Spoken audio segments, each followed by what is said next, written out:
ಸ್ನೇಹಿತರೆ ನಮಸ್ತೆ. ಇದು ನ್ಯೂಸ್ 18 ಡಿಜಿಟಲ್.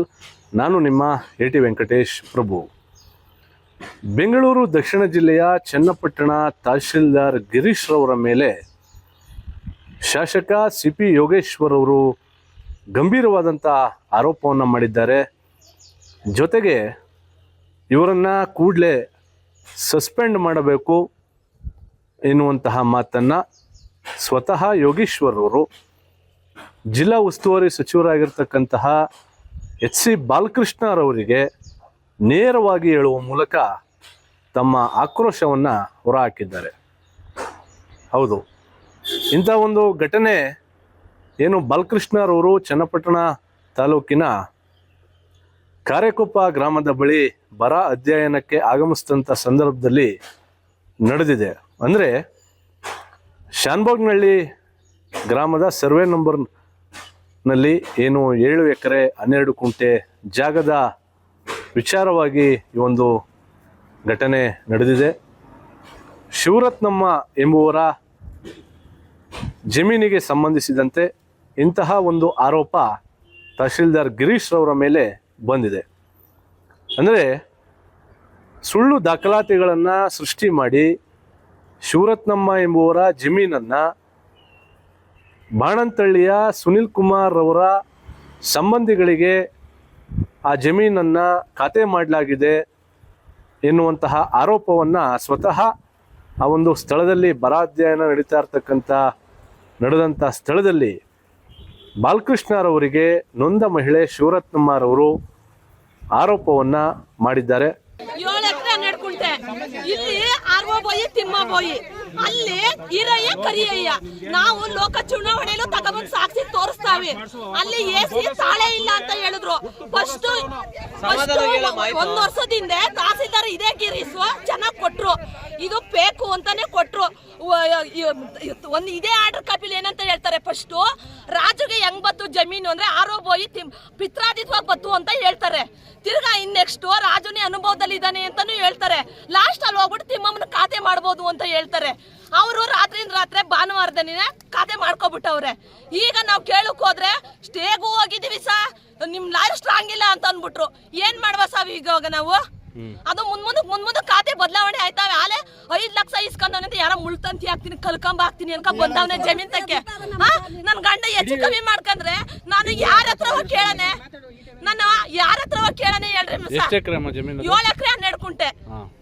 ನೀವು ಅಲ್ಲಿ ಮನೆ ಏನಾರು ಕಟ್ಕೊಂಡು ಮನೆ ಕಟ್ಟಿದೀವಿ, ರೇಷ್ಮೆ ಹುಳ ಬೆಳಿತಾ ಇದೀವಿ, ಹುಳ ಮಡಗಿದೀವಿ.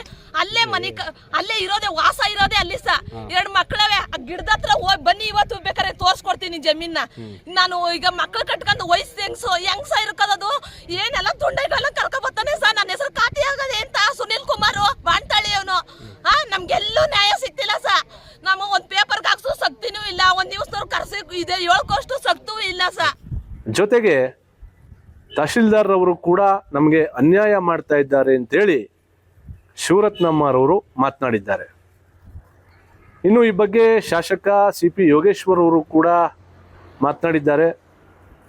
ತಹಶೀಲ್ದಾರ್ ಅವರ ವೈಯಕ್ತಿಕವಾಗಿ ನಡೆದಂಥ ಒಂದು ಘಟನೆಯ ಬಳಿಕ ಅವರ ನಡವಳಿಕೆಯಲ್ಲಿ ಬಹಳ ಬದಲಾವಣೆಯಾಗಿದೆ.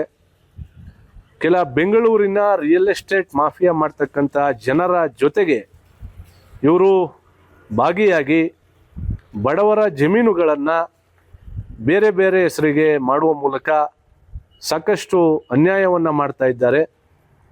ಅವರನ್ನು ಮುಂದಿನ ದಿನಗಳಲ್ಲಿ ಕಾನೂನಾತ್ಮಕವಾಗಿ ನಾವು ಅವರ ವಿರುದ್ಧ ಕ್ರಮವನ್ನು ವಹಿಸ್ತೇವೆ ಎನ್ನುವಂಥ ಮಾತನ್ನು ಹೇಳುವ ಮೂಲಕ ತಹಶೀಲ್ದಾರ್ ಗಿರೀಶ್ ವಿರುದ್ಧ ಶಾಸಕ CP ಯೋಗೇಶ್ವರ್ ಅವರು ಗಂಭೀರವಾದಂತಹ ಆರೋಪವನ್ನು ಮಾಡಿದ್ದಾರೆ. ತಹಸೀಲ್ದಾರರು ಅವ್ರದ್ದೇನೋ ಪರ್ಸ್ನಲ್ ಇಶ್ಯೂ ಆದಮೇಲೆ ಅವ್ರ ಮೇಲೆ FIR ಆಗಿ ಕಂಪ್ಲೇಂಟ್ ಆದಮೇಲೆ ಅವ್ರ ವರ್ತನೆಯಲ್ಲಿ ಬದಲಾವಣೆ ಆಗಿದೆ ಅಂತೇಳಿ ಜನಸಾಮಾನ್ಯರ ಅಭಿಪ್ರಾಯ. ನನಗೂ ಭಾಳ ಜನ ಬಂದು ಕಂಪ್ಲೇಂಟ್ ಮಾಡಿದ್ರು. ಅವರು ಸರ್ಕಾರಿ ಆದೇಶಗಳನ್ನು ಕೇಸ್ಗಳನ್ನು ಎಲ್ಲ ಅಡ್ವರ್ಸ್ ಮಾಡ್ತಾ ಇದ್ದಾರೆ, ನ್ಯಾಯಯುತವಾಗಿ ಮಾಡ್ತಾ ಇಲ್ಲ. ಯಾರೇ ಒರಿಜಿನಲ್ ಅಂತ ಭೂಮಾಲೀಕರಿದ್ದರು ಅವರು ಬಿಟ್ಟು ಭೂಮಾಫಿಯಾದವರು ಬೆಂಗಳೂರಿನವ್ರಿಗೆ ಸಹಕಾರ ಕೊಡ್ತಾ ಇದ್ದಾರೆ ಅನ್ನೋದು ನಮ್ಮ ಈ ಭಾಗದ ಜನಗಳ ಆಕ್ರೋಶ. ತುಂಬ ಬಡವ್ರಿಗೆ ಅನ್ಯಾಯನೂ ಕೂಡ ಆಗಿದೆ ಅಂತ ಅನಿಸುತ್ತೆ ಮೇಲ್ನೋಟಕ್ಕೆ. ನಾವು ಜಿಲ್ಲಾಧಿಕಾರಿ ಗಮನಕ್ಕೆ ತಂದಿದ್ದೀವಿ, ಉಸ್ತುವಾರಿ ಸಚಿವರಿಗೂ ಕೂಡ ಅದನ್ನು ಮಂದಟ್ಟು ಮಾಡಿದ್ದೀವಿ. ಮುಂದೆ ಏನು ಆ್ಯಕ್ಷನ್ ತೊಗೋಬೇಕು ನೋಡ್ತೀವಿ. ವರ್ಗಾವಣೆ ಮಾಡಬೇಕಂತ ಹೇಳಿ ಅಲ್ಲ, ಈಗ ಭಾಳ ಜನ ಒತ್ತಡ ಆಗ್ತಾರೆ. ವರ್ಗಾವಣೆ ಒಂದೇ ಅಲ್ಲ ರೀ. ಈಗ ಬಡವ್ರ ಜಮೀನ ಅವ್ರನ್ನ ಪಾಪ ಕಾಲದಿಂದ 16 ವರ್ಷದಿಂದ ಮಾಡ್ಕೊಬರ್ತಾರೋ ಜಮೀನುಗಳಿಗೆ ಅದನ್ನೆಲ್ಲ ಅನಧಿಕೃತವಾಗಿ ಅವ್ರನ್ನ ಅಧಿಕೃತ ಮಾಡಿ ಯಾರೋ ಬೆಂಗಳೂರಿನವ್ರಿಗೆ ಮಾಡಿಕೊಟ್ಟಿರೋದು ಭಾಳ ಅಕ್ಷಮ್ಯ ಅಪರಾಧ. ಅದ್ರ ಬಗ್ಗೆ ಕಾನೂನು ಕ್ರಮ ತಗೋತೀವಿ.